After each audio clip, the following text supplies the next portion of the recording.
Matagumpay na naaresto ng mga otoridad ang isang hinihinalang tulak ng ilegal na droga sa isinagawang buy-bust operation sa Purok 7, Barangay San Isidro, Dawis, Bohol. Kilala ni Police Colonel Patricio Sidigay Jr., Provincial Director ng Bohol Police Provincial Office. Ang suspect na si Elias Binan, 31 anyos, na residente ng Barangay Tabahan, Gindulman, Bohol.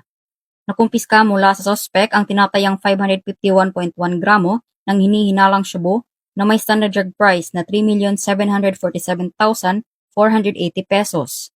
Kasalukuyang nakapiit ang suspect sa custodial facility habang hinihahanda ang pagsasampa ng kasong paglabag sa RA 9165 o Comprehensive Dangerous Drugs Act of 2002. Ang matagumpay na operasyong ito ay patunay na mananatiling maigting ang kanilang kampanya laban sa iligal na droga upang mapanatili ang kapayapaan at kaayusan sa komunidad. Alinsunod sa adhikain ng Philippine National Police, bagong PNP para sa bagong Pilipinas, serbisyong mabilis, tapat at nararamdaman.